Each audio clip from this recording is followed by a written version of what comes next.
So we got some people filtering in. That's good. Get to the 0Z.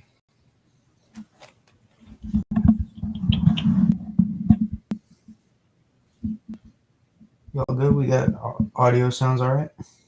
Just checking. Should be coming out fine for y'all. It's been a minute since we've done a stream.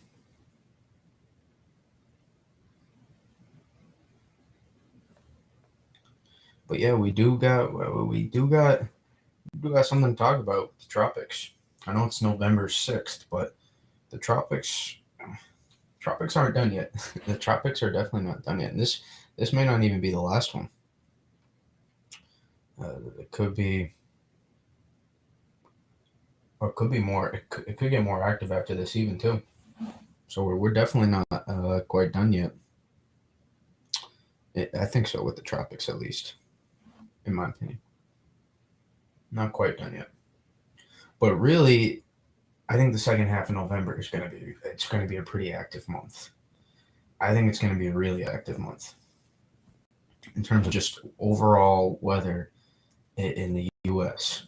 I think it's going to be an active month. We're going to have a big time cold shot. I think that's going to come across. Maybe multiple cold shots, potentially in the second half of November. Still too early yet to see what happens in December, but there are some signs pointing to if we can stay consistent with this pattern, we could potentially be in for an exciting wintry pattern in December. If we can get just a little bit of consistency from the second half of November to lean into December, it's very possible. Now, does that mean you get to stay cold for or have unlimited snow opportunities and it will be just 10 degrees below average the whole month? That's hard to do nowadays. It's very unlikely. In fact, I think it's just unlikely in general, many winters anymore, that we just see below average temps, unless we see like something with Texas where they have like a ridiculously below average month. Then I think it's a little bit different. But my man John, what is up? What is up, my guy?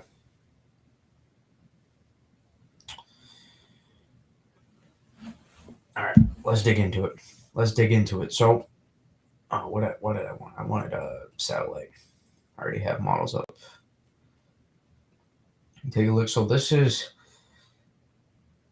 currently the unknown with 98L, which I think will at least be a tropical storm and potential or subtropical storm, and it could be a hurricane. Could very well be a hurricane. This, what this does is kind of defining our pattern. I mean, technically every little thing defines our pattern for like the rest of our lives, technically, but like this itself is pretty important for the November pattern for the rest of November. You can kind of see it's a little bit disorganized. We got convection. Get a little bit thicker of a pen right there. Yeah, we got convection pumping around this right side, and it's never gonna look super pretty. I think where there's gonna be, for a lot of the system, there's gonna be dry air on the south side for this system. I don't think there's gonna be a point where you look at this and it looks like an unbelievable tropical system on satellite presentation. I hate how zoomed in this is right now, but they'll fix the mesoscale sector eventually. But you can kind of see in some of the low level clouds here. You can see the center. You can see it's spinning pretty well. It's tucked under that too, and we don't want to keep drawing that because then it becomes a meme. But you can see we got a lot of convection, and overall, there's going to be a lot of moisture associated with the storm, and it's going to get trailed up the East Coast eventually as well. And it's connected. We'll do our first, winter storm. We're going to dive into. It's not going to impact us. But we are going to go into our first winter storm a little bit. Maybe a little refresher on 500 millibar, what we're looking at, but also the connection of that potential Midwest blizzard, unless there's a total collapse in the models. or just snowstorm. We'll just say we don't want to overhype and say something that's not going to be. So that Midwest snowstorm, I guess technically this week because the clock just hit 12, but next week we'll keep it. We'll say it's till tonight, and next week there is going to be a pretty significant snowstorm in the Midwest, and it's a pretty. It's a not. It's just a complex. I don't want to say over complex, but it's just a complex 500 millibar setup, and that is going to dictate a lot of the pattern that's associated. It's going to affect how much rain we see at the East Coast with 98L, and it's also, yeah, it just every little thing, it's when you mess when you mess with the future, when you mess with the past, or you mess with the current, that affects the future. Any time travel geeks out there probably understand what I'm talking about right now. That every little move you do, there's a spiral effect. It's like playing chess. Once you move a chess piece, you can't move it back. You've already set something in stone. You've set some sort of. It's what you're doing can only go forward from here. You can't change the move. Once you take your hand off the piece, you can't change it, and that's kind of how it works in the weather pattern. And depending on what move you make, all little different things can happen. So that's why that's why tropical systems can have a large influence on the pattern. And I don't know why I'm going this far out. I just got excited to see a winter kind of pattern. Excited me. Big troughs. It excites me. But here we'll slide over to 850. Actually, what we'll do first is we'll slide into the environment. It's hard to get. It's hard with subtropical hybrid systems, so it's going to be a little bit hybrid, a little bit cold core, warm core hybrid. So it's hard to get always a feel for ceiling on these kind of systems because when it's not purely tropical, it's not always wind shear. Wind shear and dry air doesn't always have the biggest impact, or sometimes it's harder to know. Some subtropical systems or warm/cold core systems, every system's a little bit different.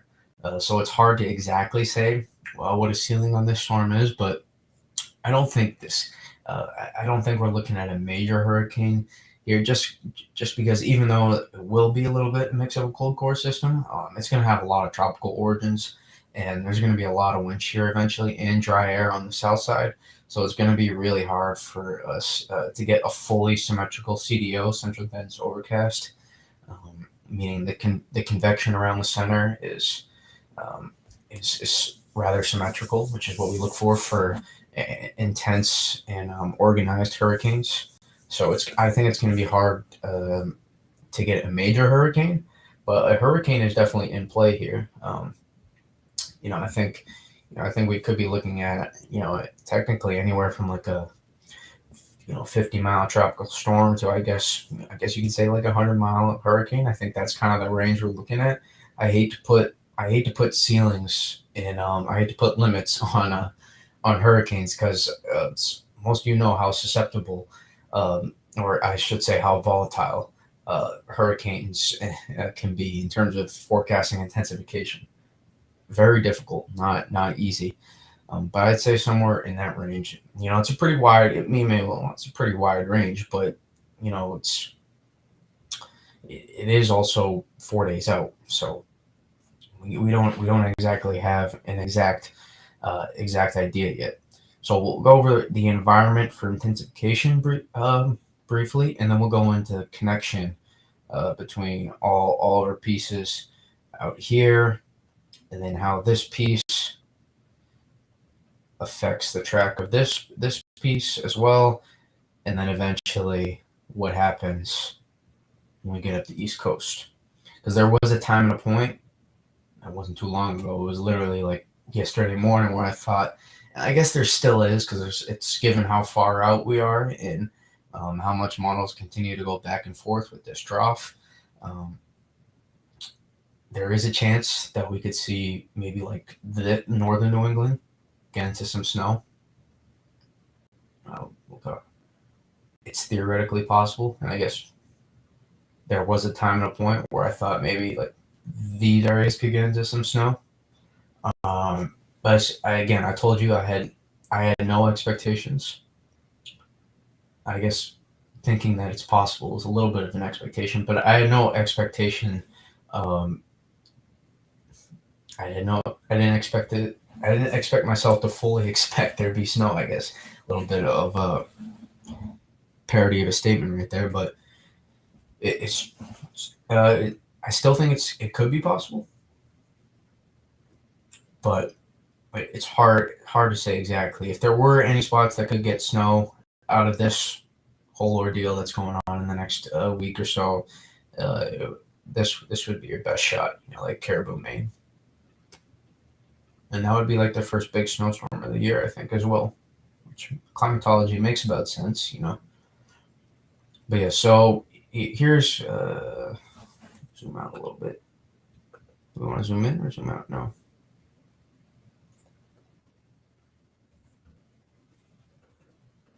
Zoom out. There we go. So now we can see. So look at the moisture. So this is our system right about now, about 1 a.m. You can see it. A lot of dry air, really disorganized. You can see how overall it's not really wound up. It's not tightly wound up. It never will be super wildly tied up, but it will tighten up more of the core. We will see that happen when the center gets better organized. It's going to be dominated a little bit by an upper level low, and the interaction in terms of how it's going to set the upper level winds, the upper level low is kind of what's not fully dictating, but it's definitely dictating a little bit of the upper level wind pattern. You can kind of see here. And with the storm direction, with the ridge out here, I can't fully show it right now because I'm trying to show you the moisture, but the storm generally, there'll be some wobbles along the way, but it's generally going to head west somewhere around here. This is where we're looking at probably. Unknown yet if it is going to make a landfall too. Unknown yet if it's going to make a landfall. We have yet to figure that out. Just because there's still some pieces, like I talked about, like John just commented, that big Midwest storm. It is going to dictate. This trough is going to dictate a lot of what happens, and I'm gonna go in. I'll show you that in a second.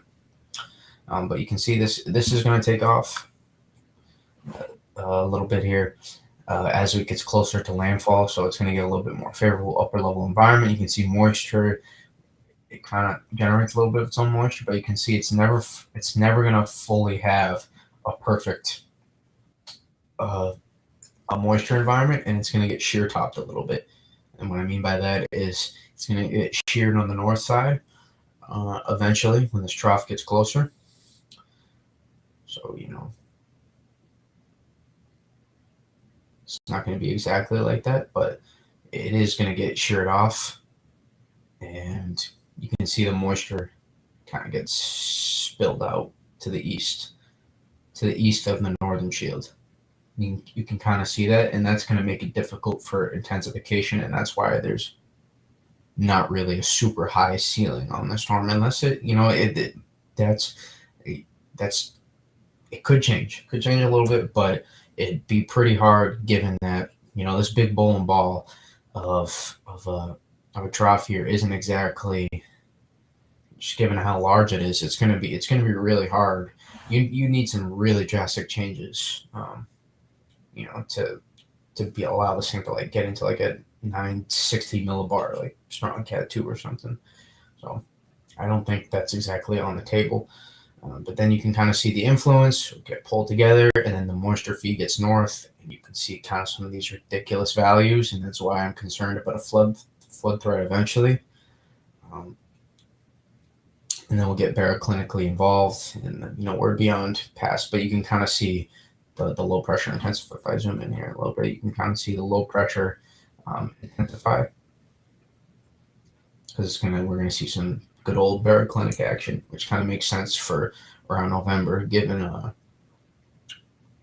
jet stream getting more active compared to September, for example. But in terms of the upper level winds, wind shear, what are we looking at? Back out a little bit. I see the interaction with the upper level low here in a second. We got this upper level low over here.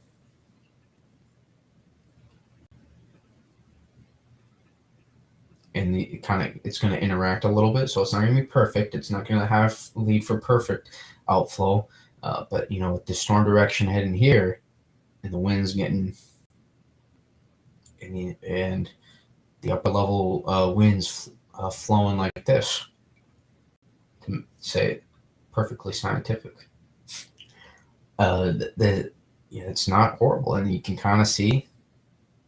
Look at these winds.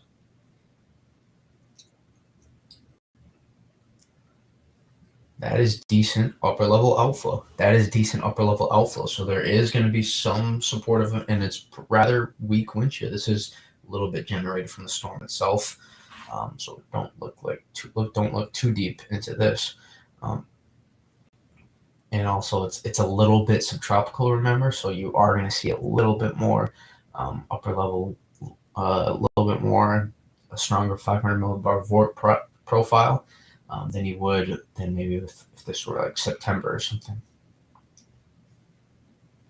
But decent upper level outflow, as you can see here on the GFS. And I think that we're definitely gonna see some intensification. I think it's gonna be hard not to see this thing, at least get into high, mid to high end tropical storm status.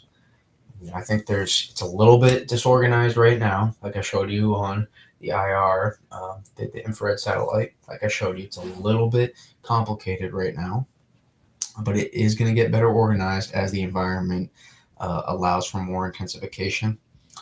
And I just showed you the moisture is going to improve. I don't think it's ever going to be perfect, but it is going to improve, and the upper level winds are also going to improve some. But eventually, start to dive into the next pieces of the equation, I should say. Notice we get the influence at the trough, and notice we kind of start to see baroclinic. Notice this jet streak. Watch. I'll show you Watch right here. Imagine almost kind of like a snowstorm. Watch our upper level winds. I should use yellow.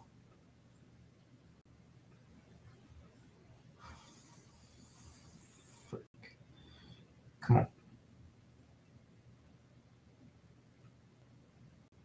Watch our upper level winds right in here.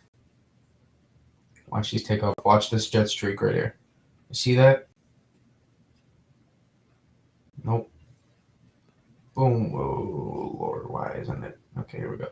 Right in here. You can kind of see that jet streak take off.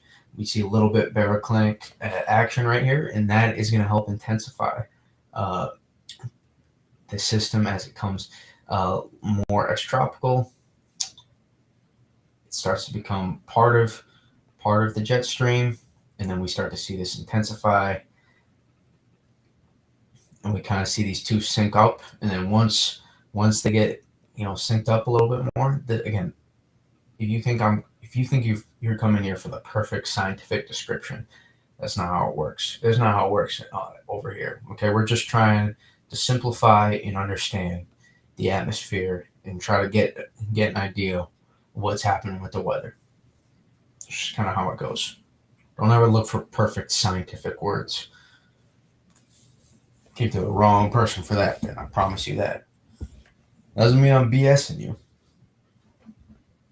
Definitely not going to BS you. Keep it real. But at the same time, if you're looking for every single perfect scientific word of the dictionary, that's not going to happen. I can promise you that is not going to happen. But getting back to it, notice this jet streak right here. This is what we like to look for right here. Level winds. That's going to allow this. Again, it's entangled in the jet stream. It's going to get pulled northeast, northeast. And then we start to look at the flood threat. And then, typically if this were a snowstorm, you'd be looking at it here or something. Get a big snowstorm. That's not the case. I mean, it would be more. You'd be looking at. This would be a good northeast corridor snowstorm. Just from, it's not perfect upper level, but if we had this fully engaged, looking like that, that's what we would want. You can kind of see here these upper level ones. We wouldn't want that. We will want these engaged here. Want this a little bit out in front, so this would pull back even more, and we can get our northeast snowstorm. That's what we kind of look for. But now let's get into blizzard, or the snowstorm. I keep calling it the blizzard because it has a good shot at being a blizzard, bearing drastic changes in the 4-day range. Has a good shot. Whether it actually verifies, many times blizzards get unverified because they don't have official stuff, and everything's got to be official for it to be official. It's just kind of how it works.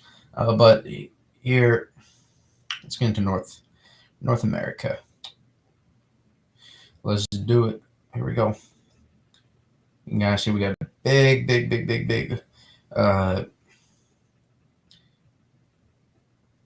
big upper level low. It's going to dive into the West Coast. This is the favorable pattern for Western U.S. snow. Favorable pattern. But notice we got pieces. We got pieces here.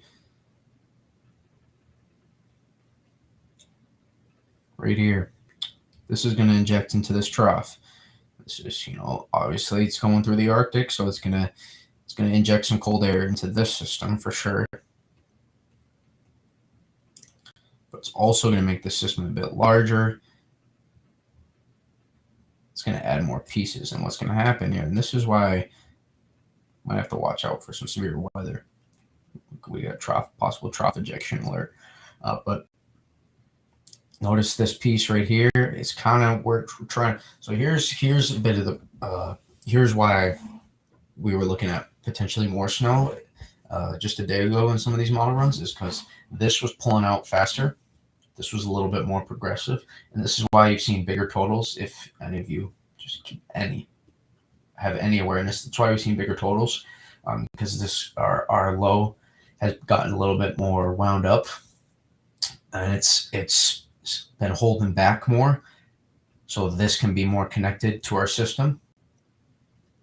And so this gets, and then, when we start connecting pieces, we give it a little bit, imagine we're juicing it up a little bit more, and that way you get a bigger snowstorm for this part of the country. But what was happening, and was started, I told you it was super volatile. I said super volatile like 3 times in that thread, was because this was pulling out and it was leaving this behind, and then this is what we were working with. And then there was another piece that was kicking in behind it, which was going to kick in our cold air. And while this pulled up the East Coast, all of these were kind of work to do an eventual, partial phase. And that's where we were looking at for a potential snowstorm threat. That's how we were going to get our snowstorm threat. Now, things could drastically change again. We could see, just in the last run, the GFS moved more towards it. If you look, you can kind of see this gets a little bit more left behind here. The timing of this piece too could, if this piece gets delayed a little bit more as well to kick into the system, I guess if that piece gets delayed more,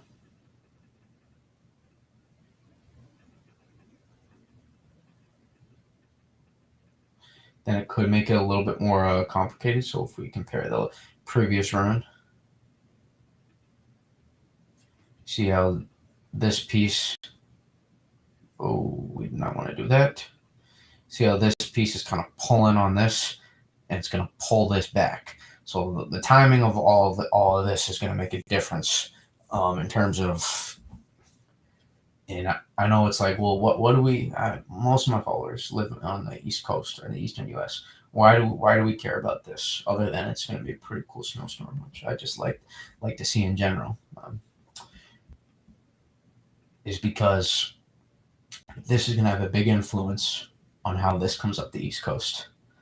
The slower this trough takes, the farther west we're going to see this thing come before it heads out. The faster this comes in, we may not even see a landfall, and then this thing curves out, and then we worry about less wind impacts and potentially less flooding impacts too. So there's this is steering a lot. This is steering a lot of what's going to happen for not only Florida, but also for the East Coast. And then it's obviously, like I said, we talked about earlier, there's every action has an equal and opposite reaction. I think that's one of Newton's laws. It's not exactly how it works. Newton's laws is not the atmosphere always, but that's something I've said before actually, and it does. It's like chess. Move a piece, can't move it back, and now you've started a new timeline of your game. You could look at it. If anybody watches the show The Flash, you know exactly what I'm talking about right now for sure. But every little thing matters, and then you notice.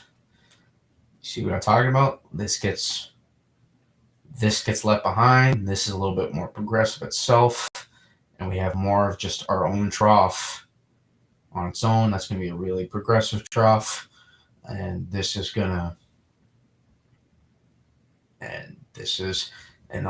but at this point we miss kind of the timing of this. So the timing a little bit different. What we had is some of those previous ones, we had a little bit less progressive of a trough, still progressive, but we had our snowstorm, more here in a relative location. I guess it was a little bit more out front, and we were able to see a little bit more stream interaction. Then we had another kicker into that was supplying some cold air.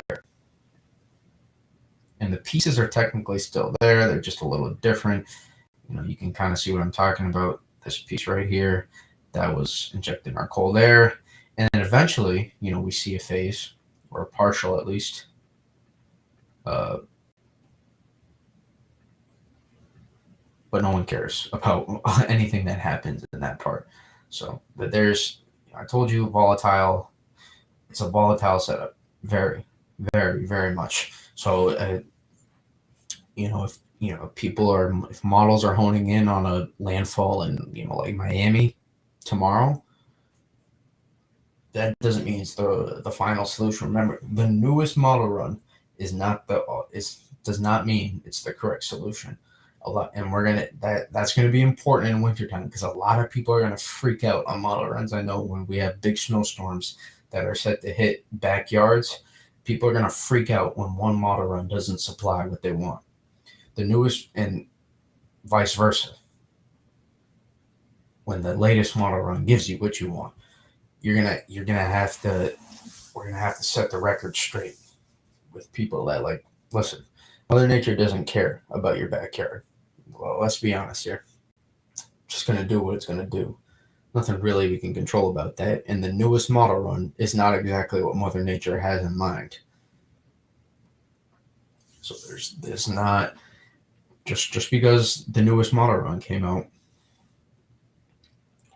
I mean, it comes out every 6 hours, 96 hours out from a potential landfall. If there is even a landfall. I mean, we can count out the GFS runs we're going to have.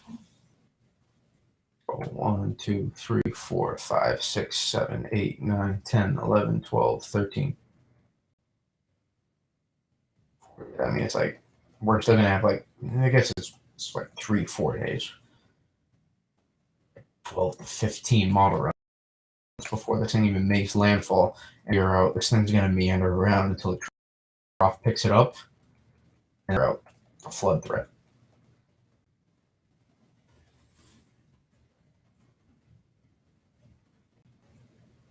When you take a look at that, that is a significant flood threat. I mean, I'll show you here.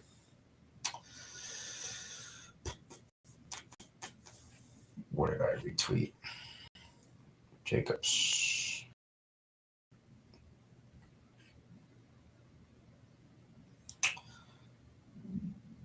Those are some high PWatt values. And I know I'm just threw this onto you without explaining, laying the background first.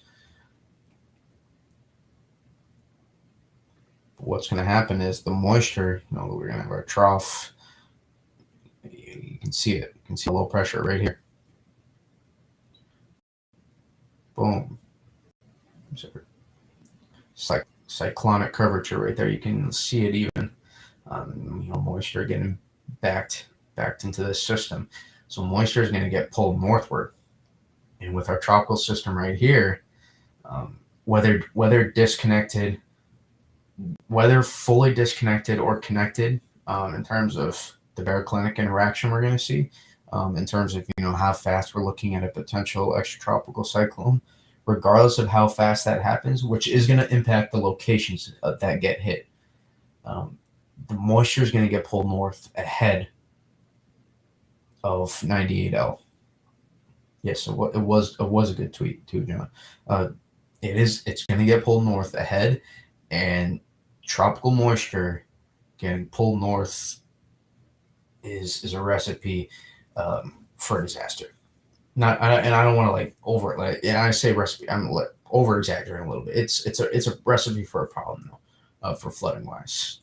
It's definitely, that's a problematic, because notice where our whatever it is at this point, subtropical, or whatever the frick it is at this point, doesn't matter. Our tropical, subtropical origin cyclone, still down here. Until it gets pulled north past our latitude, it's still providing moisture. So we're getting a constant moisture flow all the way out ahead of this thing with tropical, PWatt values above normal.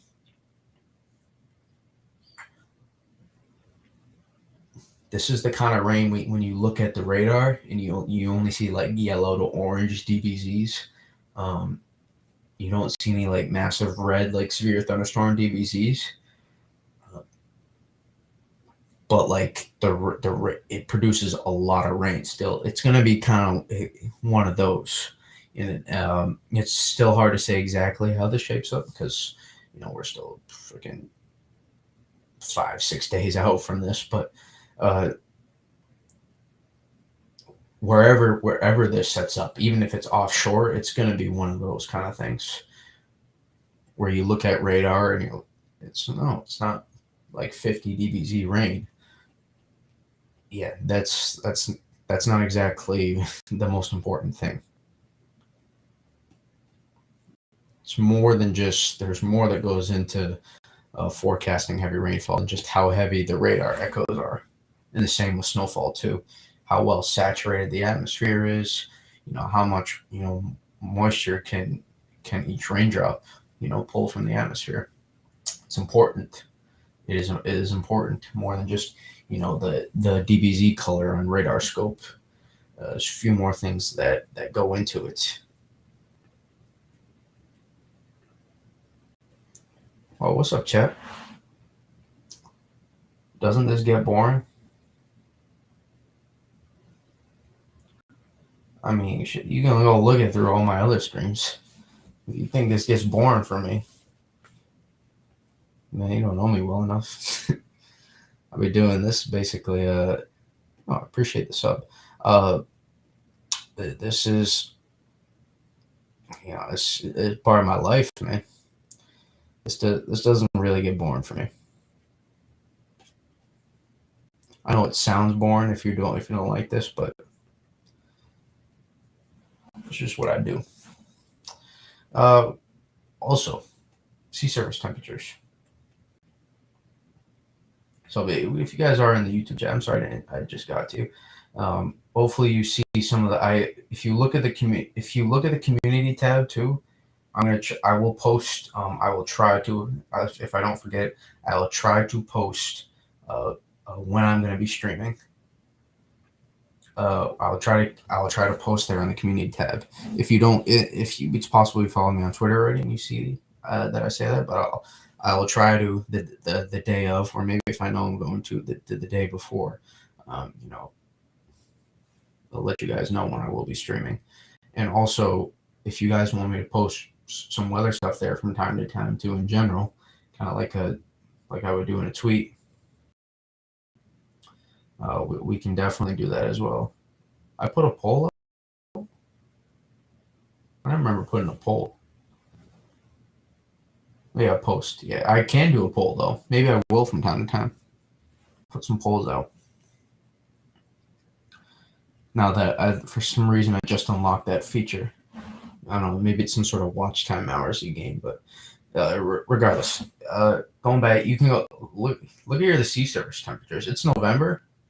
We're still 27, 28 degrees sea surface temperatures Celsius wise. We're still cooking. This is plenty enough. I mean, this is enough to support. I don't know the deep ocean heat content. I'm not going to pull that up right now, but I probably should. I'm too lazy. Damn it. I don't want to look like an idiot. I'm going to do it.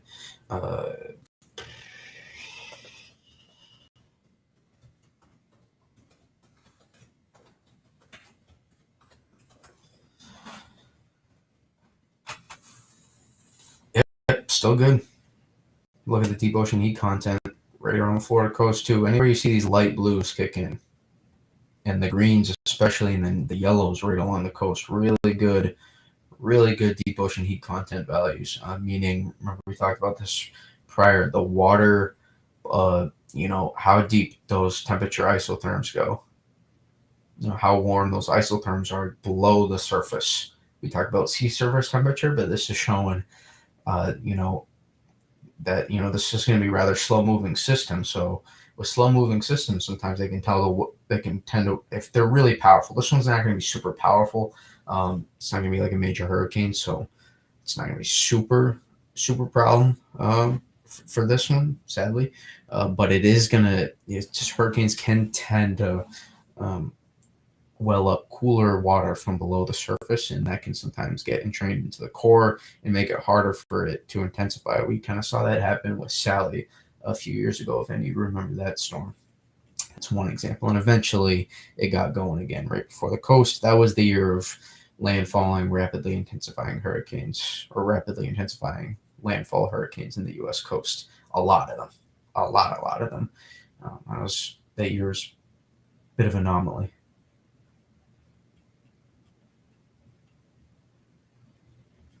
Here are the sea surface temperatures. You can kind of see the Gulf Stream kicking in here. We got 27, 26 degree isotherm kicking out.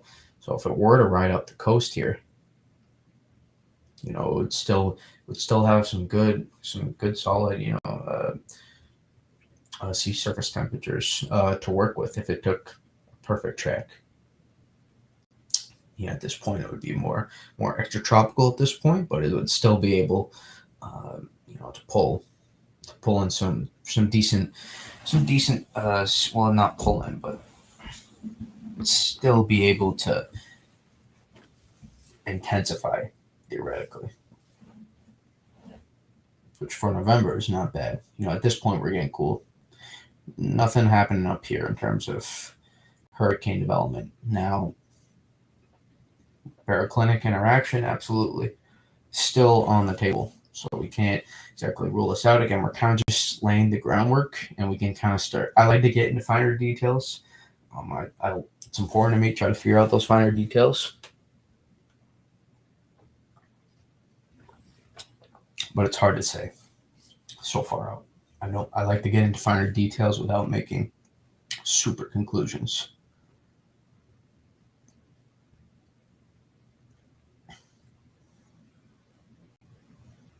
Yeah, then maybe we will put some of that content out then.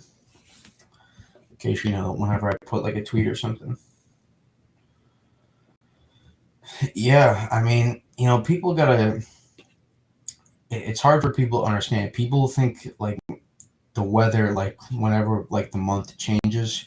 I'm not like saying you do, John. You're pretty good awareness. I'm just saying that people just if you talk to your friend who didn't know anything about weather, they'd be kind of you'd be like, bro, it's November. What are we doing? Hurricane? That's some BS right there, and that's not gonna happen.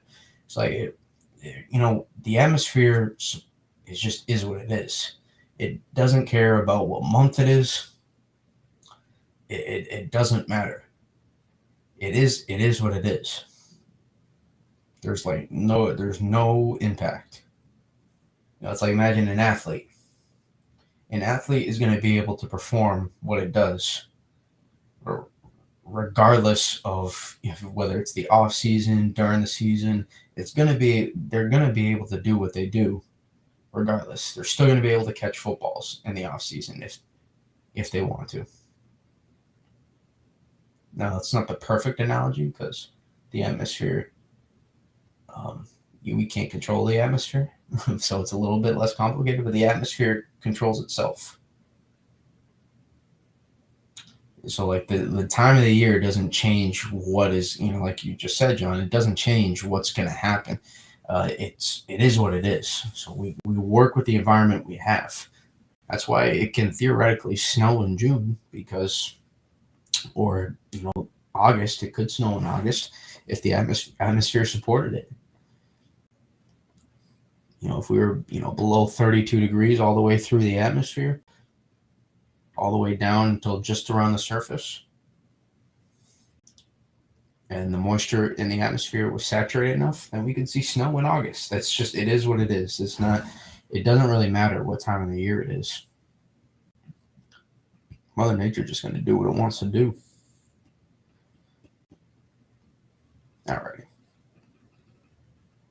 But you can kind of, here's what we're talking about here. This is our snowstorm out here. It's still finishing up, so this would be some good snows right into here. We'd see some pretty good snows right there. If I took this off, I'm sure right in there we got nice precip shield. Just looking at 500. What do you know? I'm telling you, 500 tells you everything. Exactly where I highlighted. That's not me being a genius either. That's just knowing what I'm supposed to know at 500. But 500 can tell you a lot. But my point is, this is our trough, and notice it's pulling in moisture into this. It's pulling in moisture. That's what it's trying to do. But since it's not perfect, the flow is getting pulled up. So the storm is getting pulled up, but also this is getting sheared off. But moisture is getting pulled up from the system, so it's gonna get pulled up the East Coast, and that's where we have to start worrying about some sort of flood threat for the East Coast potentially. Because if I show you the PWAT values, or right here.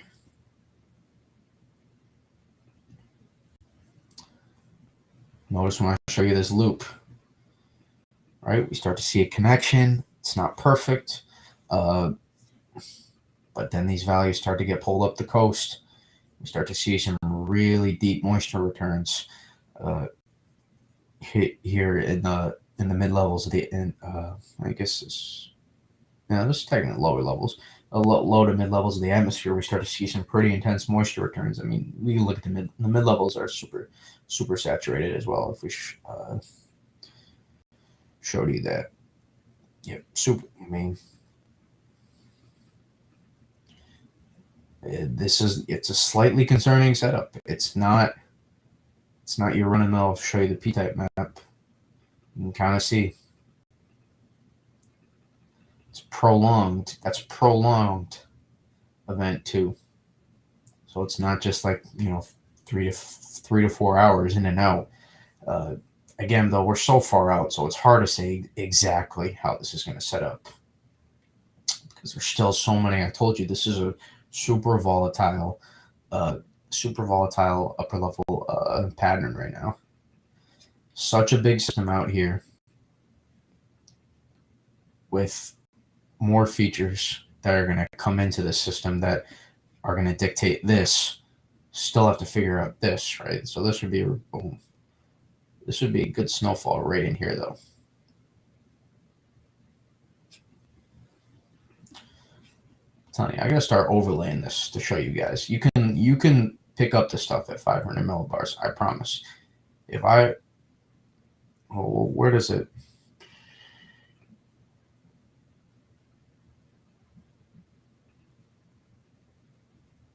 We gotta zoom out. Here we go. 500. I'll show you. You can kind of see this stuff at 500.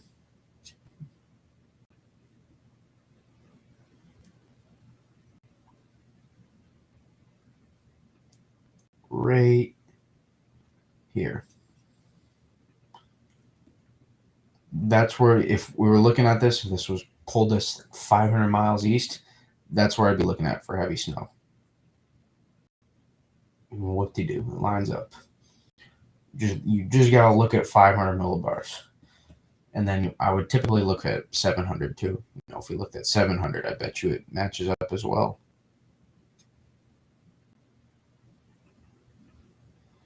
You just about, 700 I even suggest it be a little bit. You would get a little dual, you get a big band right here. That's what 700 says.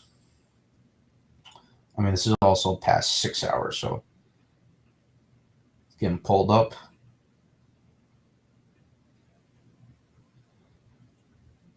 Get a little.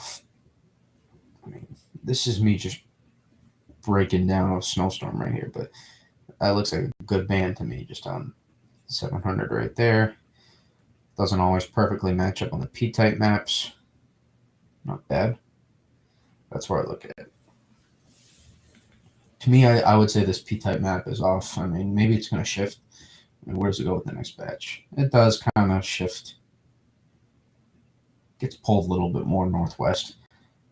But I would, that's why P-type maps can be deceiving, because I'd look at here for the heaviest band, but notice it puts like most of it a little bit south. This is me micro-analyzing a 102-hour South Dakota snowstorm right now. But it's just, you look at good 500 millibar setups. We don't typically get, we don't get a lot of setups like that, though. This is more of a Midwest setup right here. We usually have more concerns with, our southern vort, etc., and worrying about convective feedback, etc.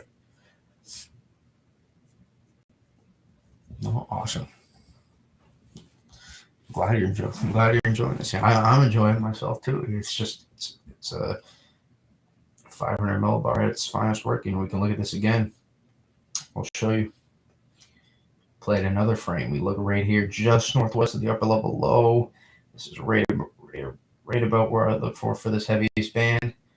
And you can see, now if I overlay this, of course it messed with me right there. You gotta be kidding me.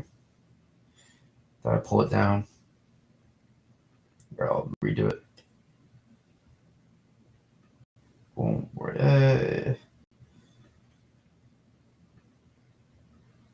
right here.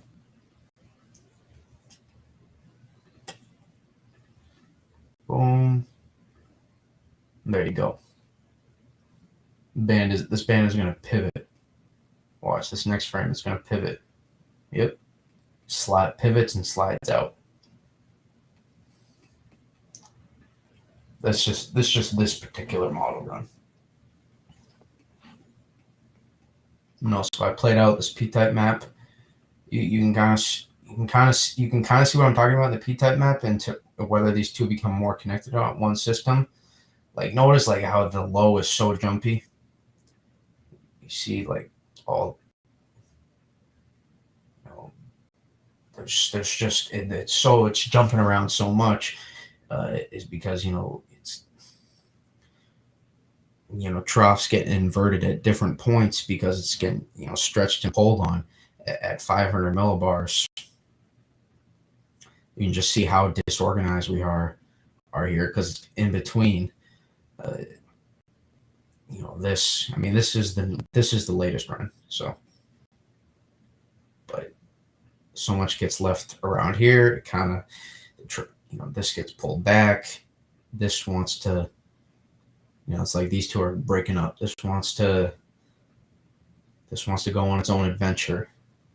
These two are going their own ways. They're having a little bit of a breakup, and this is becoming its new system. This is weakening. This boy isn't handling the breakup too well. She is. So she's taking on a new life, and this isn't just not in the right spot though to act as a southern vort. That's why I say you never really want to rely on a tropical system to be your southern vort. And then you would see too is you would get this piece to kick in here, and that's how you would access cold air, because it would be really hard. You could, this would be enough to get snow, but this is what could supply some really good cold air into this system, just given the time frame. If this were like January, then I'd be like, we don't got to worry about this Arctic injection here. And you can kind of see what I'm talking about on the temps. I'll show you right here. You see that deep, or better,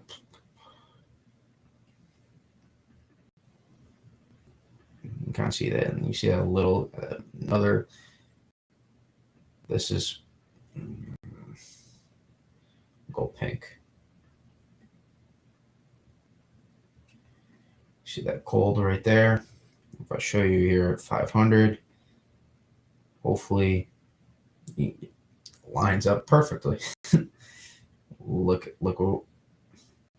that's that Arctic injection at 500. Lines up perfectly. I'm telling you, all these different parameters on these models, they line up for a reason. And that's why it's our job, people like me, to figure out, okay, what's past 500 millibar setups, or just not 500 millibar, but just past setups in general. How is this going to connect to what I think is going to happen, and how is this different from what the surface maps that people love to take in and do the analysis from, which they shouldn't? How does this differ based on to what I think is going to happen? So then I got to put those pieces together, and since I don't have like 60 years of experience with that, obviously, I got to try to do the best I can. I take a little bit of knowledge from different people, like Billy, example, or Bernie Reno, or just so many different people in general, and I got to try to put it together. Problem is with that though is no two setups are ever the same. Every single storm itself takes on its own entity, if I said that right even. And so that's the tricky, and that's not just me, that's for everybody, trying to figure out exactly what's going to happen.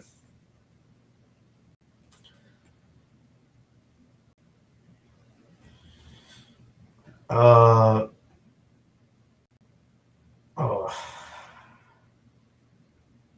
right. So here's, you want me to get, I'm not going to make this political. I'm not going to make climate change political. Whether you like it or not, climate change is real. But you can't every single event, and I agree. It's made political too much. If we're gonna get into this, okay, this is not me being biased. This is not me. And if you want to truly know, I don't have any political identity, so I don't have a stake in this for the left or the right. I don't have any whatsoever stake in this being political whatsoever. Change is real, but people decide to politicize it. both sides of the political parties do, and it's a huge problem because it takes away from the science of what's actually happening, and then people just trying to use it for news headlines and political elections, etc. It's the way it's been politicized is taking away from the actual the actual problems. Because I mean, if you just look at uh, Arctic sea ice content, for example, it has drastically changed over the past 50, 60 years and 100 years. Drastically changed. Um, and again, it's hard. So we can't link climate change to every single event in the moment. Maybe with research studies and more etc. We can link it down the line. So I'm not trying to remember in the chat. I'm not trying to divide everybody. I'm not trying to. I don't want to divide everybody here in the chat, here in YouTube. I promise. Okay, I just want to keep it level and keep it real. I told you I'm gonna keep it real. Climate change is real. It is part. It is affecting weather. It is changing our weather patterns more. I even brought it up. I brought it up earlier. It's harder now to get sustained cold for as long as we used to see a long time ago. So it's not. Things are changing. But we can't we can't officially link every single thing. We can make assumptions. But we can't officially connect it. At the moment. We can't link up officially every single event that happens to climate change. We have to wait. You got to do studies, etc. You got to get backed up. You release research. So that's why a lot of the climate change stuff we have is based on years way past. Most of the climate change articles you see that are about current events, they don't have a lot of research to back it up. It's because it's hard to. You can only just look at the current pattern and connect it to how it's usually been in past years, but different patterns, regardless of whether we know climate change is happening on this particular event. Records are broken. Records are going to be broken, regardless of whether we link climate change to every single event or not. And climate change, I think, is more of a general thing than every storm is bigger, badder, and different. Because there's been storms and big hurricanes for hundreds of years now. That's the truth. But there is also parts of this where temperature-wise, you look at temperature anomalies and how they've changed. There's a lot of conclusive evidence to show that climate change is definitely a part of our Earth right now,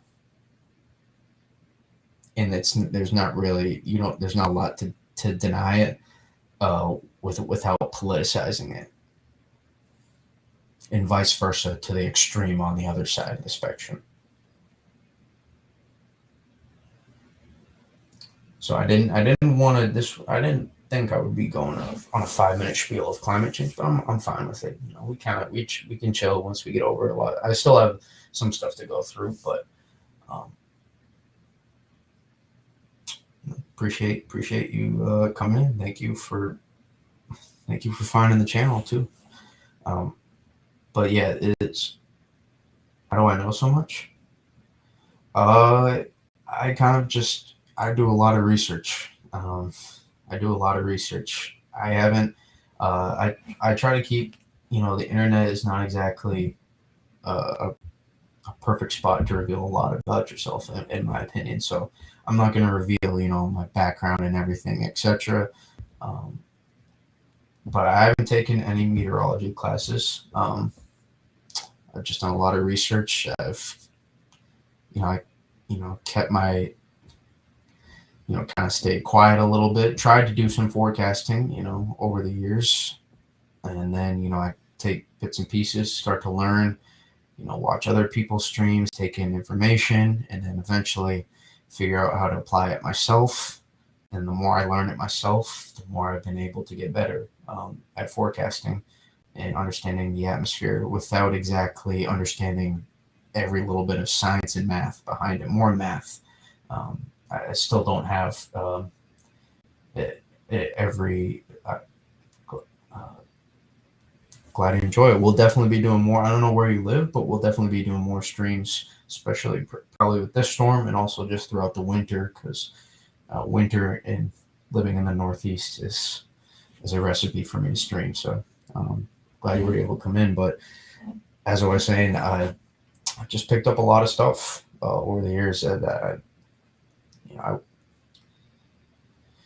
yeah, no classes. I've not taken meteorology classes.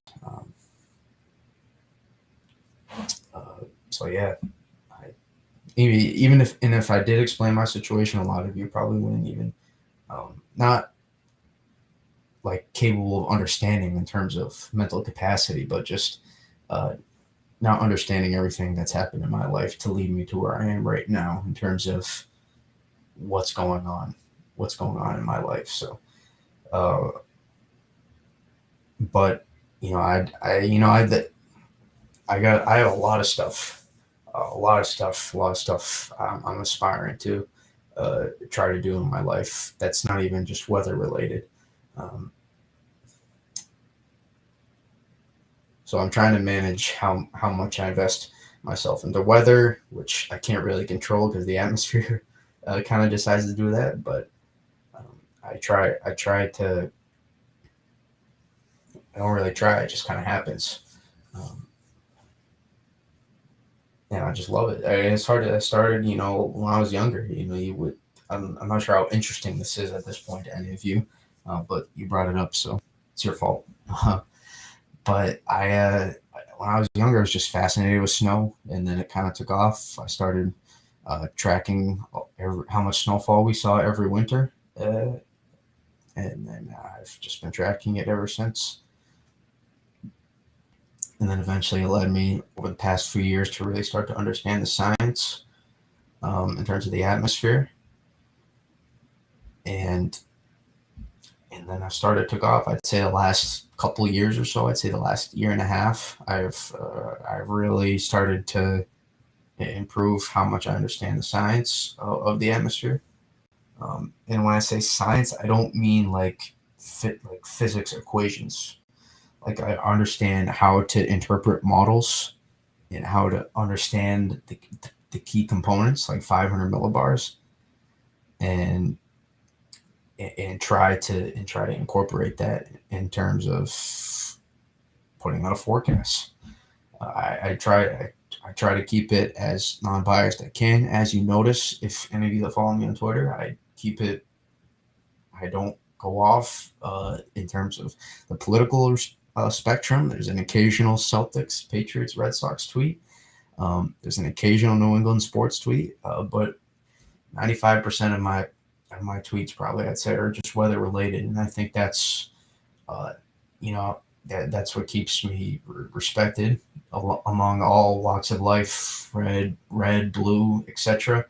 I think that's a part of why I'm able to expand. But also, if you're putting out good content, and it's not just trying to get good content, it's me actually wanting to do analysis, and I'm doing the analysis myself. So might as well just put out a tweet for other people to understand what I'm looking at, because I remember there was a time and place. There's been over the past few years where I've been developing my knowledge to the point, almost 5 years, I would say now, where I've been developing my knowledge, and I've been looking for certain stuff. Someone to tweet this about this model run, or looking for as much as I could, and I know there's other people out there that are probably like that, and so that subconsciously I don't think about that every time I tweet because I'm not trying to please people. Um, I'm not trying to please or piss off people. I'm just trying to inform you guys what the atmosphere is trying to tell us to the best I can. I'm not perfect. I'm going to keep messing up. I'm going to be wrong every single time. If you think about it, I'm going to be wrong every single time in some way. But I just enjoy this. I enjoy this. That I'm a big sports guy. I love sports. Play sports. I'm a big sports guy, but I also love weather. I love weather a lot, and those are my two greatest passions. I'll reveal that to you guys. Those are my two greatest passions: sports and weather. 100% are my two greatest passions, and that's the stuff that I spend the most. I spend the most time on in my life for sure. That's kind of what drives me. It's really people kind of I get sometimes I'm like up at 3:30 a.m. tweeting something on severe weather, and that's like go to sleep. And I'm like, or you deserve a break. I'm like, I don't really deserve or not deserve anything. I kind of just am what I am, doing what I want to do, and it's kind of a refresh, because uh, for me, the time I spend, I work hard in other stuff than just weather. So this is not really. It doesn't feel like me working. It just feels like me trying to gain more knowledge, just naturally. It's like imagine you're playing a video game, and it's not really like work for you, and you're just trying to get to each new level of the game or something, or you're trying to get to another step. That's kind of what this is like for me. I'm not trying to. I'm not like, oh, this is such a pain. Like, this is not a 9 to 5 job. I'm trying to just get to the next day. It's not how it is for me. This is For me. It's, oh, I can't wait for the 18Z model run to come out. Oh, I can't wait for the 0Z model run to come out. This is a treat. This is awesome. I can't wait to look for something exciting in the atmosphere. So it's genuine. It's not faking it. And you can kind of hear it in how I'm talking about this right now. It's just what I love to do. It's one of my biggest things I love to do. Never disappoints. I will disappoint you with the forecast. I promise. When your backyard doesn't get what you think, I promise I will disappoint you with the forecast. But hopefully I don't disappoint you too much with the forecast. But yeah. Oh, and also, let's pull up.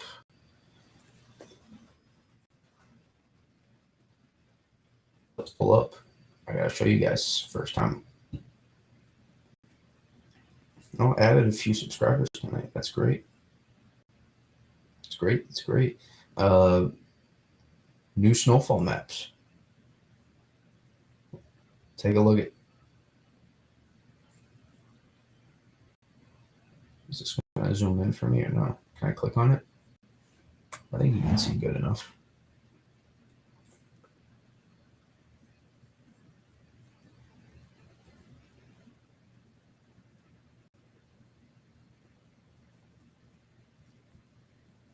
I don't know why it's not letting me zoom in. I wish it would. Yeah, right. Oh, this is clean. This is clean. I'm loving it. So I got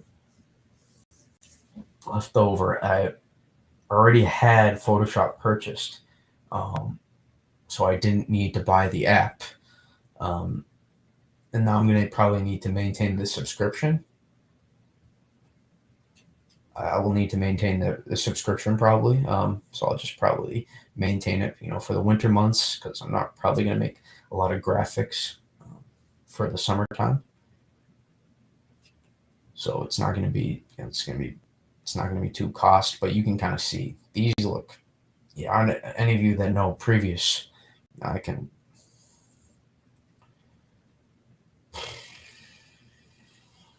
try to find. Can we do Twitter advanced search?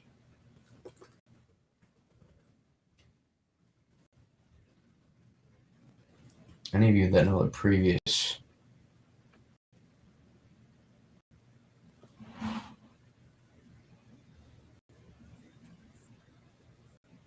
Yeah.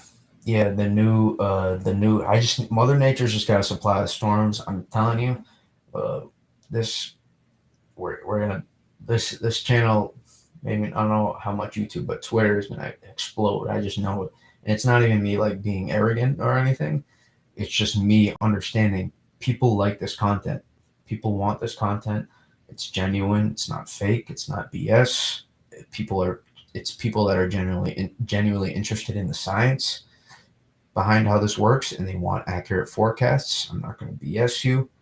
I'm going to make sure that I'm aware of what everybody else puts out, and I think that separates myself a little bit because most people put out P-type maps, and the people with the P-type maps tend to look to the people that actually are doing the analysis. So not like put myself status above anybody. No, I'm not putting myself above anybody. It's just kind of how the algorithm works. Um,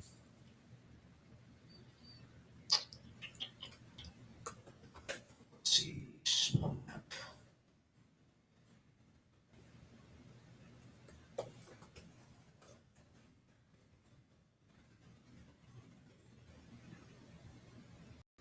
Nothing. I don't have a single tweet. I haven't tweeted snow map once in my life. Oh, this is why. Um, that's because there's no. You gotta type in username. I was gonna say there's no way I haven't tweeted the word snow map once in my Twitter lifespan. Uh,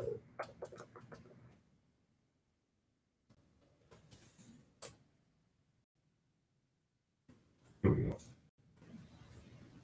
So this is what I originally thought I was gonna do. I can just click on these. This is better. This is what I originally thought I was gonna do. And I realized I Photoshop. And I was like, and I tweeted it. I was like, I don't know if I'm gonna put this out there. I don't know if I'm gonna put this out there.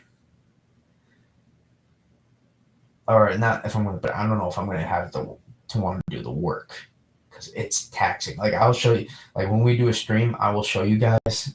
Like I have to go, like imagine this pen tool.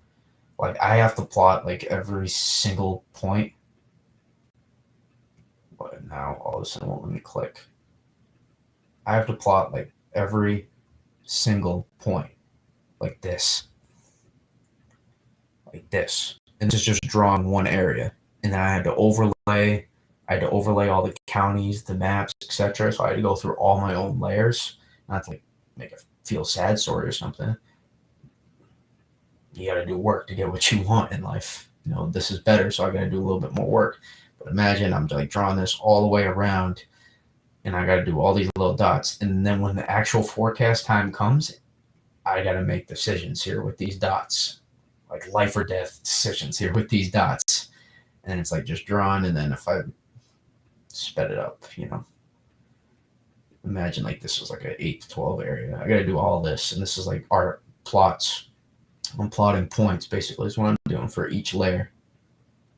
Yeah, it is. So this, imagine, what I just did there, but so much more specific, and I'm looking at stuff to try to plot the points. So this is why I was like, I don't know if I want to do this. I'm okay with it being just a little bit sloppy. It is what it is. You know what I'm doing. This looks better than it has previously anyways. Might just do that. And then I started making it. I made the thing. I tweeted that. I don't know if any of you saw that. I was like, currently in the lab right now.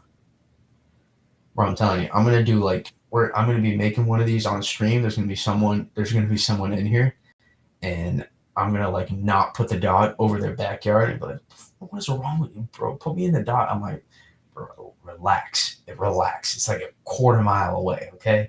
I don't think whether or not I draw this little bubble, whether or not I draw you in here is not gonna change how much snow you actually see. So I'm gonna that will be interesting. Hopefully, I'm gonna have to set the ground rules with that. People cannot judge where I'm putting these. So I was gonna do this, and I was like, let's. I tweeted. Well, I was already in the lab, but I tweeted, currently in the lab right now, and we decided to go with this. Yeah, we decided to go with this, and I think it's a great decision, if you ask me.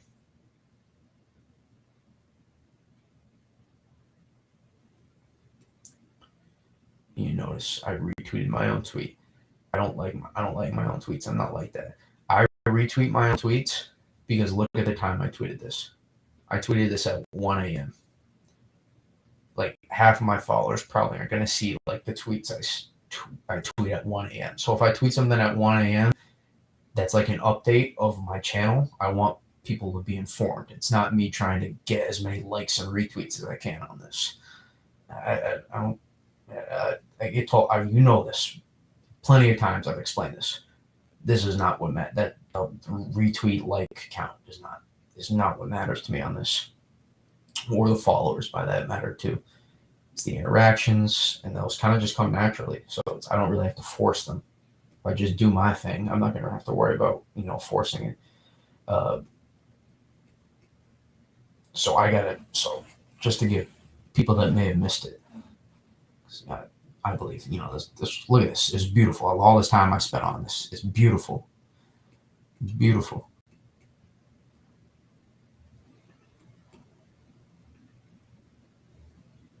And I think, I came up with it better.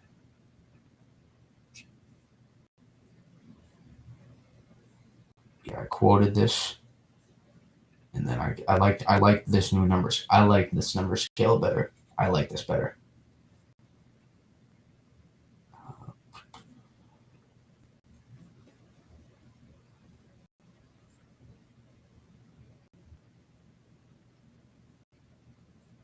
Yeah, I wish we could get a real. This would be beautiful.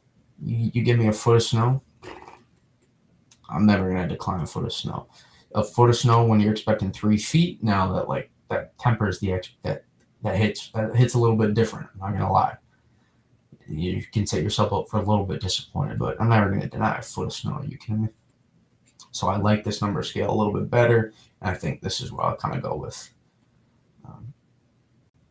To me, it was just a little bit cleaner, just a little bit cleaner. But you can see the terrain. So I had to set the ocean background because I didn't want the ocean to be white. So we laid an ocean layer, we laid a terrain layer, and then we laid a state layer, which you can see, and then we laid the county layer. And also, little tidbit, I just went over all the New York counties. I'm learning all the counties that I need to know this year. Like these counties, these counties. Like before, I couldn't tell you. Like this is Delaware County. That's Sullivan, Orange, Rockland, Putnam, Westchester, Dutchess, Columbia, Ulster, Greene. Like I'm telling you, I went through New York this week. I know almost all the New York counties now. Because when people ask questions, I just want to know, and I don't want to have to search it up because I'm too nice. I'm gonna search it up to try to answer your question to help. I'm too nice. I can't not deny somebody that has a question about something. Try to help them, even though it's backyard and it's probably gonna be wrong anyways. But yeah, so I went through all those. I figured out that this is what Suffolk and not, or is this Nassau and Suffolk? I might have already messed up Long Island, but that's okay. But I mean, what, like Clinton, Franklin, like St. Lawrence, like Lewis County. Like I never thought I would know those counties in my life, but now I do. I forgot some of them already, but yeah. Herkimer. You can look it up. This one, if you look up New York County map, this is a Herkimer County. Never thought I would need to know that in my life. Now we do.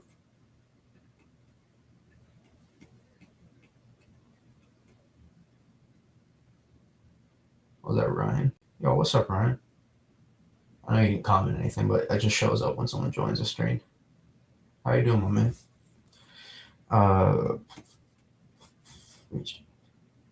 Yes, it does look clean. It looks super clean.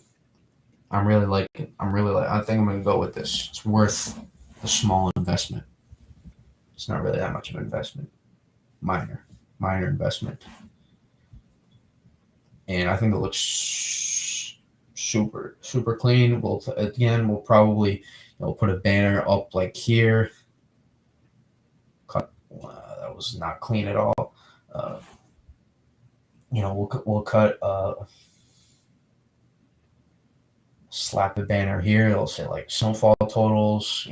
From 1.6 to 1.7 storm, something like that. Throw up something there, and we'll do this. I'm not gonna go live for every single time I make one of these snow maps, but at least a couple times, because people seem to like that. People really seem to like that. They want to know the process behind it. And you'll get to see my Photoshop skills, and you'll get to see me get frustrated over me messing up little dots and technology frustrations. You'll get to see that. And also I'm expanding. That's one thing too. I'm expanding. I've never forecasted this whole, so that's part of why too. I'm trying to learn these counties. I'm going to trying to get PA. I'm trying to get a lot of the New Jersey. Yeah, for sure. I don't know why. I found it satisfying whenever other streamers, like Billy, for example, would stream him making his snowfall maps. It was like, for me, it's can't miss any of Billy's streams. That's how it kind of is, and we're never going to overlap. It would be very brief if we do overlap in streams. So I'll make sure to be messaging with him during those storms to correlate that, but. That's why I try to learn all these counties, because we're expanding. We're expanding the area. I've only usually forecasted like here. This is where I've made my snowfall maps. I'll show you too. So this is the new one. And go back out. That's the new one.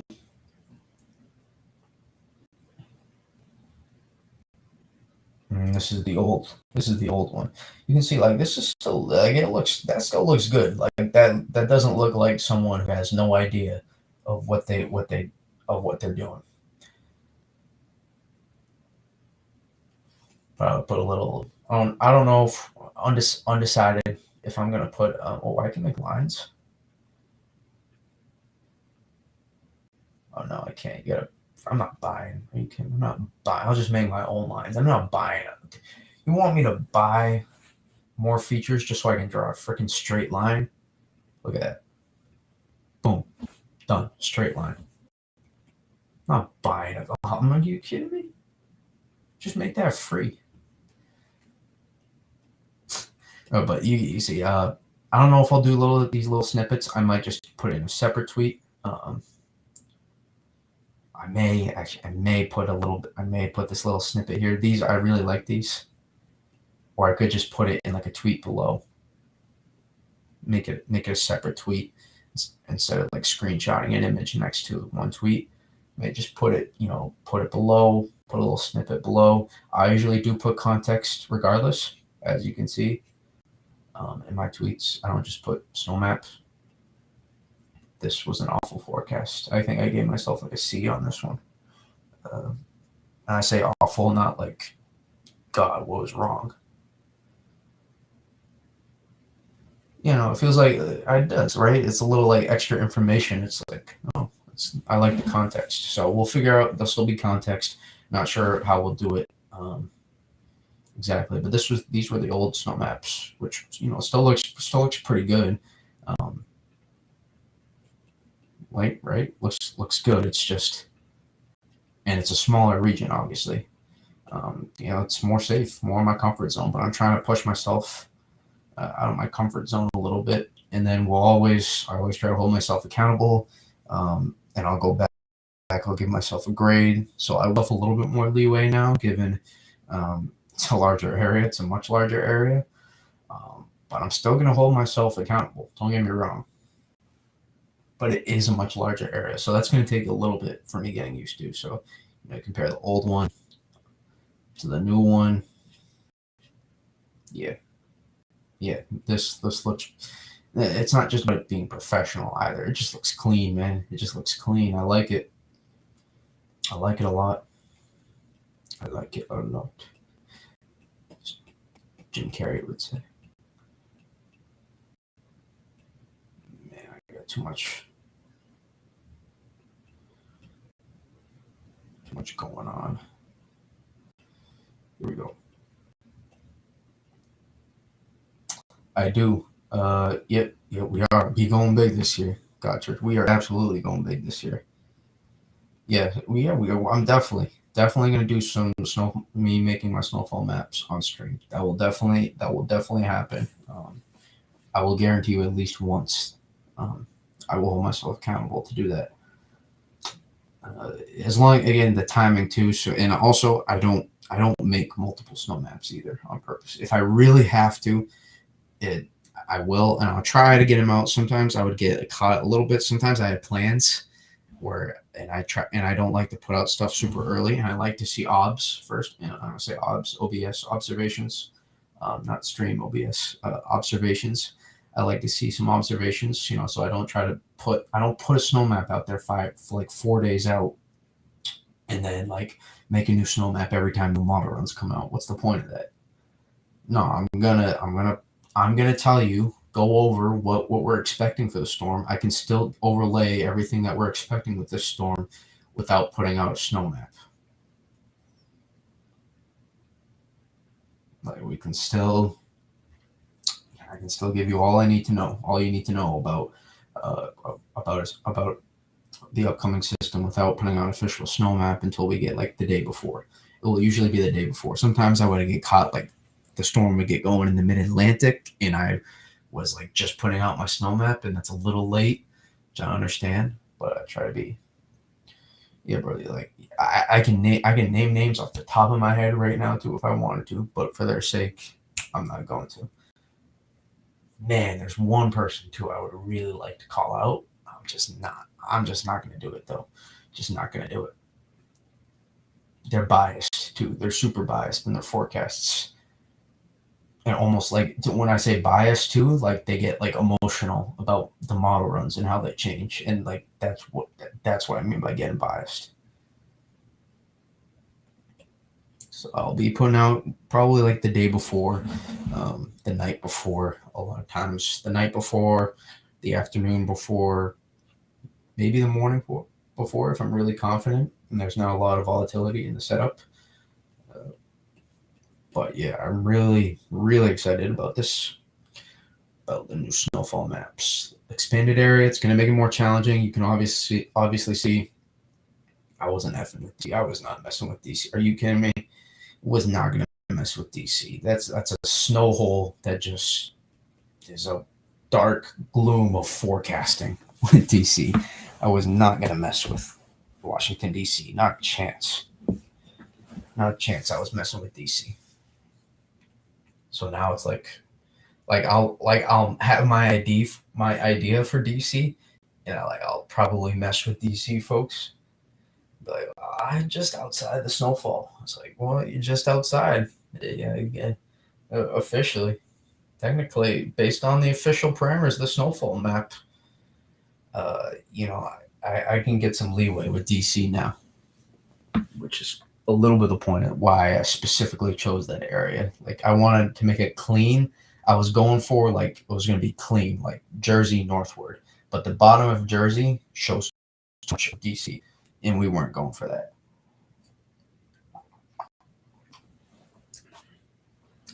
DC people are too emotional. They're forecasts. I'm sorry they are.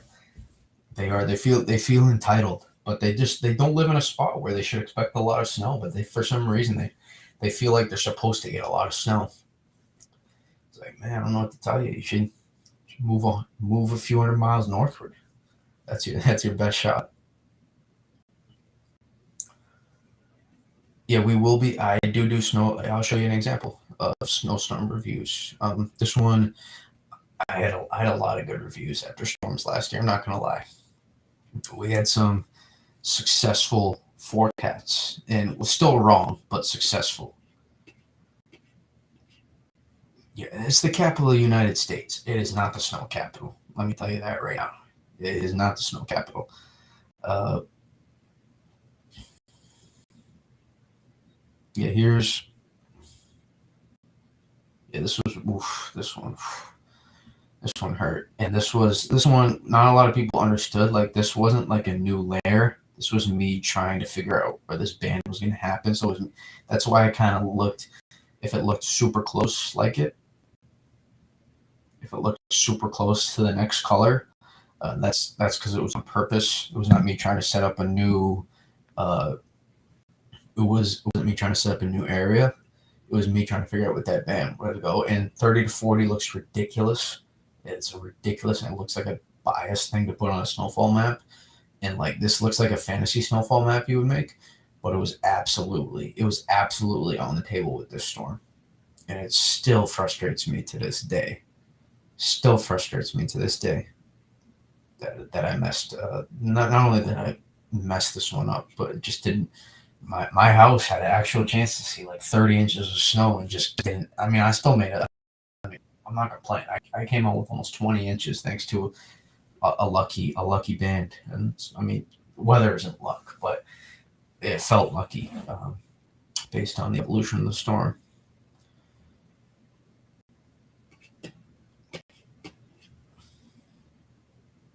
Yeah, I didn't like this. I remember I did not like this one.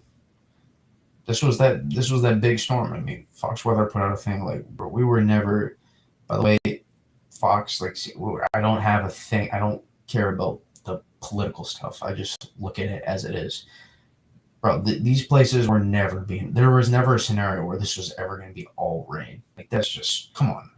There was no need to put out this graphic. There was never a freaking shot. This was like two and a half days out of the storm.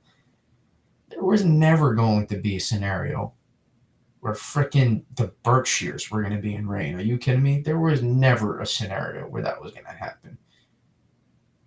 That was a dumb graphic. I'm sorry, but that was a dumb graphic. Yeah, this one. Like, you can see the interactions in these tweets. Like, this is me just tweeting about my snowfall map. They got people. I got 53 likes on just me tweeting about when my snowfall. This, like, people are invested. I'm telling you, and John, you know yourself, you're invested too. Like, you know what I'm talking about. Like, when this happens, people are invested. They are invested into these systems, and like, and they latch on to their people because and I know I'm going to provide good stuff. Let's be real here. I'm not BSing. I'm putting out good stuff. So people are going to latch on, and then maybe some people, I don't know how they do with their notifications. Maybe they turn them off and on at certain times, but I'm telling you, in winter time, I'm telling you, winter Twitter is different. But here's what I'm talking about with one of these. I give myself, I unless I get it to a T, I'm never gonna get myself an A+. But this was a storm, for example. This was a storm. Everybody was putting 1 to 3, and maybe like a band of 2 to 4, and and at the last second, people were putting 3 to 6, 4 to 8 ocean enhancement on the South Shore. This is what it was, the forecast. Anybody that claims different is BSing you. I have receipts of all. I take receipts of the stuff. I don't ever post it because I'm trying to be respectful.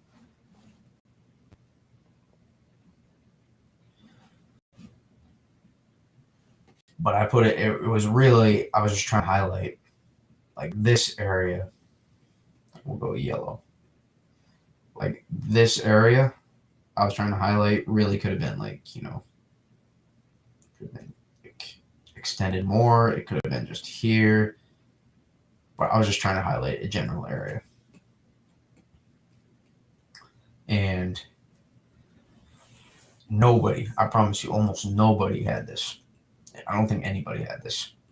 And I was going out bold because I was starting to see 500 millibar looked a lot better, and I kept looking at the day before. Like people were off this storm and being anything, and I stayed on it. And I was like, I stayed through all the way through. I'm telling you, there was multiple storms last year that people gave up on that I stayed on the whole time, and it paid off. Like that Mid Atlantic one, that storm that got DC like 4 to 6 inches of snow, and like, you know, South Jersey, Delmarva got like, you know, 10 to 18 inches of snow. I think like that's a massive Mid Atlantic snowstorm. You got to remember, that's like us seeing a 2-footer in the Northeast. So that's a massive that's like their full seasonal snowfall for some people in just one storm.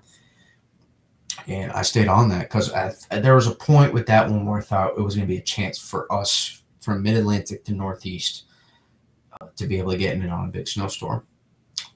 Didn't quite pan out on that one, but I stayed on it. It didn't quite pan out for me. The snow shield almost made it to me. Like the snow shield, like not accumulation, but there was like, I mean, we probably saw snow all the way up into here. And a day before, it was like 200 miles away, different, just in like a day before. I'm telling you, subtle things, 500 millibar, subtle changes, it can make a big difference. Subtle changes in the broad scheme of things at 500 millibars, you're messing with 20 miles, and that's the difference in everything for some people. And you keep messing with 20 miles, you keep doing it, and eventually you get big shifts. And on the grand scheme of things, they're little shifts, but they matter given the location we live in. Like if a band sets up here compared to here, it's like 2 million people that just missed out on that band. You think about that. What, 8 miles maybe this is? 5 miles? Like think about that. So they're like this. Little things make a difference in the area, and that's what makes it such a challenging forecast for our area. And given how, given we're in the exit latitude of lots of big storms, that makes it even more challenging. But this is one that worked out well. You know, you can kind of see. Don't look at for the exact totals. I mean, 10, 12 inches, and I had 6 plus. It's like this. Everybody had like 1 to 3. Bad color to use. Another bad color to use. God damn.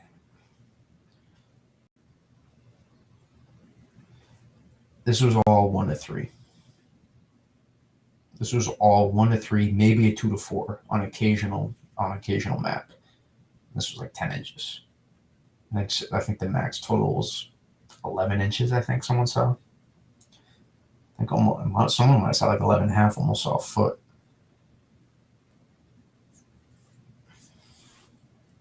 And I was kind of picking up on it. How it worked was there was going to be initial. You can kind of see the first cutoff. Notice, right? You see this cutoff right here because there was a band that was an original band that was working through here, and we had another piece of energy that was kicking. Imagine remember a big trough we talk about? It was little. We didn't get something like this, but we had, imagine this, the jet stream. We had a little piece that was kicking into the end, our upper level low, and we had a little piece kick in at the end, and that allowed us. You can kind of, and then you see the difference in part 2 of the storm. Part 2 of the storm cut off like this. So if I draw it, part 1. This was like this. This was part 1. And then part two, you can see part two was this, and then you can see the coastal enhancement here that was always advertised and happened. So the people that made out the best out of each part is I put that in the forecast.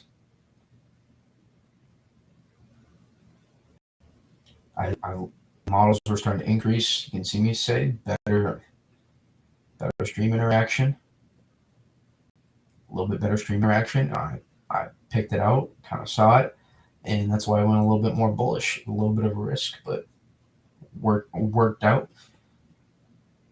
And I was like the only one. It's scary. It is scary putting out maps like this.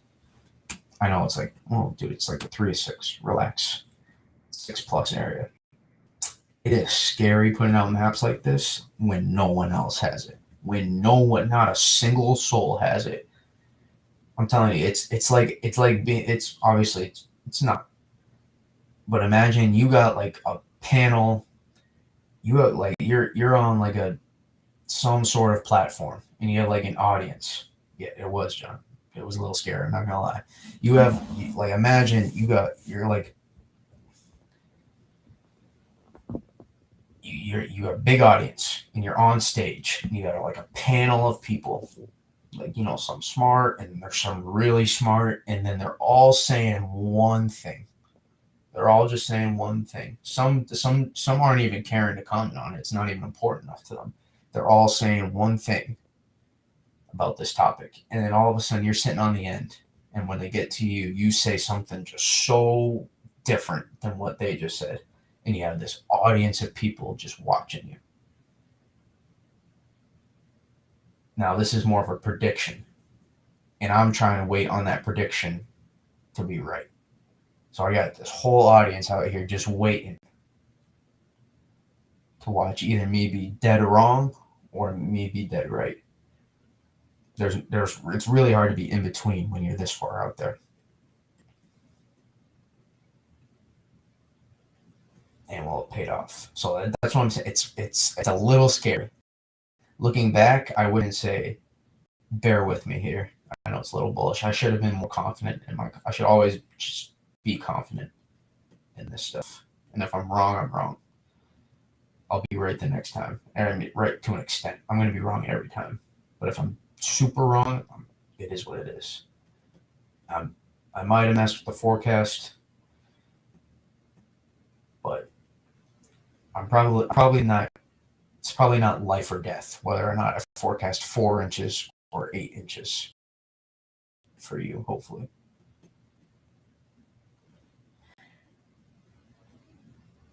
Yeah, it's not me like trying to pat myself like on the back here and look at how great I am. I don't like. I'm not trying to look at me. Like I'm not trying to look at my chat and say, "Well, look at me." Like this is what I do. Like part of me is like, yeah, I'm confident. Like as the competitive part of me, the athlete in me is like, yeah, I'm confident. That's what I do. It's what I do. But the normal level-headed part of me, I'm not trying to just take as much credit as I can. I don't like need all the admiration and everything. I'm just keep doing what I do.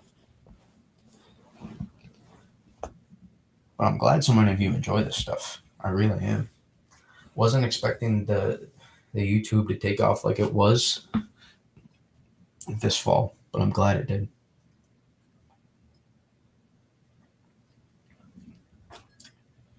Also, daylight savings. I know it sucks. It gets darker earlier. But now we can look at the euro. And we're going to have to go to pivotal. Good old pivotal action.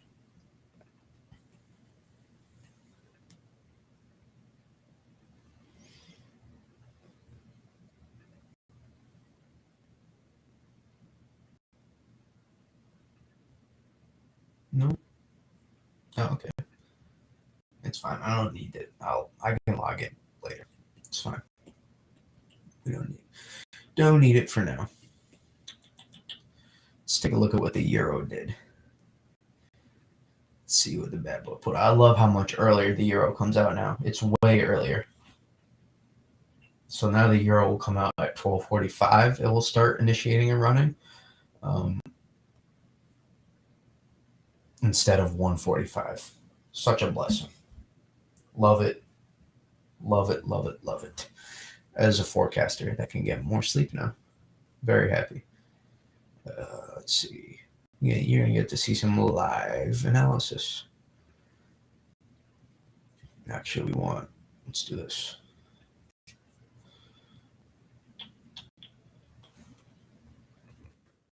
Yes. Oh, come on. Oh, take out the ad. Stupid ad. And second before. No. There we go.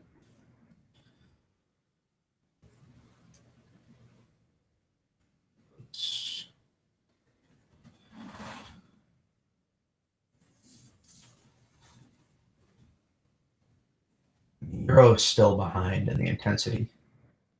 It's just still lacking behind. I'm going to check in a second and see how it's comparing, but the Euro tends to be Euro tropical cyclone genesis has been booty the past couple of years. It has been awful. I can't lie. Euro in the low levels, tropical cyclone genesis. It's been not good. It's been not good. Not good. Usually catches on late. Once it gets, once the system's starting to get going, once it's already gotten going, it's done pretty well after that. The last few years, ever since like COVID hit, I think, I guess there was like loss of data and COVID and stuff during that time. And for some reason, it just has not recovered. Oh, this is interesting. Look at this little kicker here. See this little piece? This is like so far out, it doesn't even like matter really. That's a big injection. It's just, but this is just so disorganized. This is not big snowstorm. You're not getting a big snowstorm with it. Maybe up here for this more time to get organized, but in general, this is not. This is too tilted positive. We would want this like this. You're not getting a big snowstorm like that. I'm not saying like we're looking for a big snowstorm on this run. I'm just saying in general.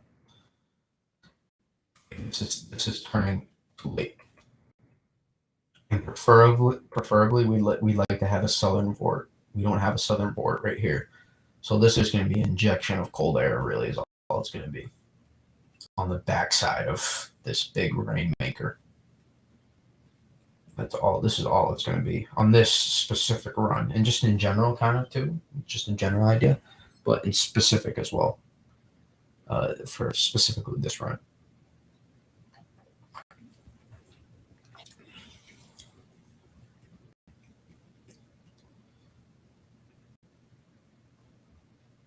If we pull, excuse me. If we pull.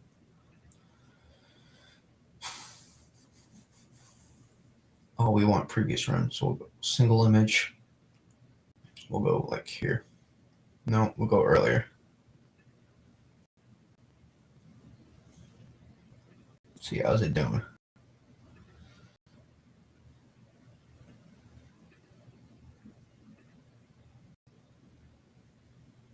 It didn't change a lot. Looks like it's a little bit more organized, just a little bit. Nothing drastic. Nothing drastic though. Nothing drastic. Now let's take a look at what it's doing with our big time snowstorm.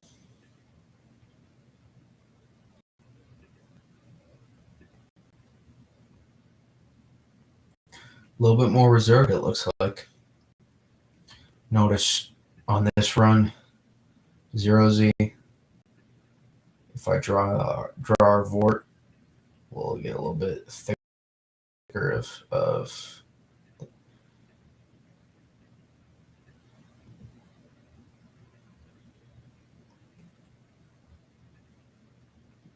if you watch that vort piece right there, notice that's a little bit more out in front. No, you good, John. You good. Notice how this is a little bit more progressive on the 12Z. So this is probably going to be a little bit less elongated. And as I told you when we connected the pieces,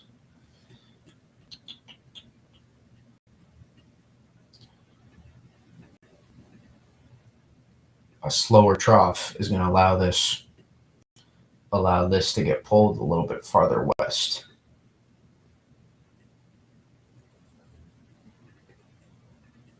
In theory.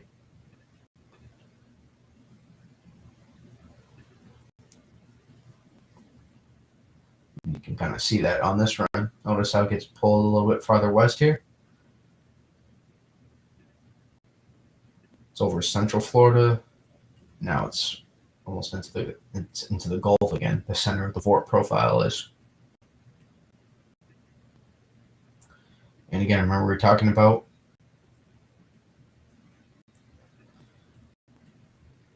where we can pick it apart kind of. This is where we would look at. This is where the Euro, if we were looking at specific binning, this is where this heavy snow would be, just based on the 500 look. And if we show you the P-type map, there you go. It's a science, but it's not a science to figure this out. Once you learn it, it's not that difficult.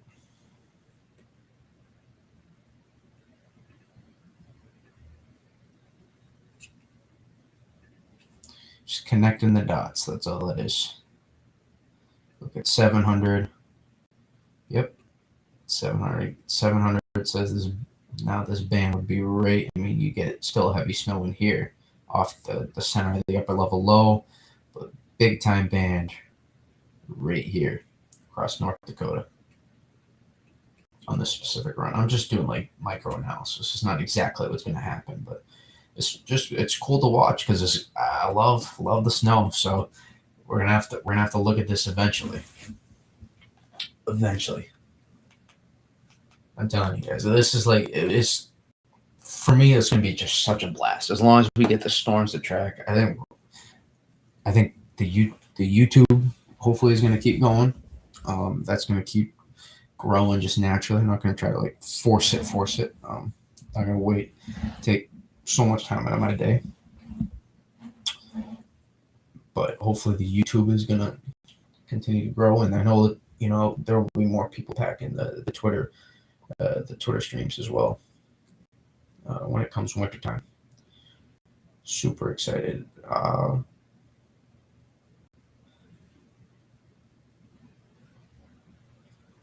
will see you guys out. If you probably already left, I guess, but thanks for stopping in.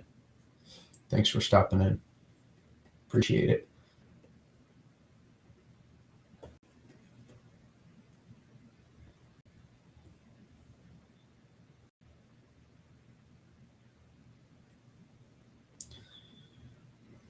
Let's see, we get updated IR.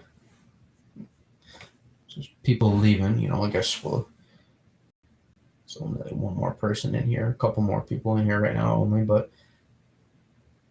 looks like a little bit of convection firing by the center. We're going to look for organization though more over the next couple days. Not really tonight. We're not looking for any super major, convective blowups, I think, or just rapid organization. We're not looking for any rapid organization overnight tonight.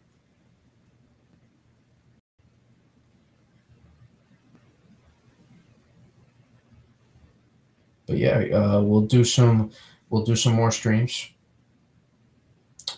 This won't be the last stream, given this looks like the next few days this will be something to watch. It's too early to get an exact impacts, but it will be near full moon. Should be note too. So storm surge will be an issue, and you can see the kind of the size of the system. It's a little disorganized, but it's got a decent size. Size matters for hurricanes. Well, that was a perfectly drawn arrow. I like that. But so this will be an impactful system, no doubt, and not just for Florida. We talked about it. Impacts coming up the East Coast as well. and then this big bowling ball is connected as well, because this is what's going to kick up our system up and out, so it doesn't just ride up into the Tennessee Valley. But yeah, that's just about it. I appreciate everyone that came in, stopped in. This was, went over some more things than just weather, but I appreciate everybody that came in, and we'll try to do it again tomorrow night. I'll have to sacrifice a little bit of TV time, but that's okay. And I'll maybe see y'all tomorrow night, for anybody that is left in here. Probably not too many, but I'll see you.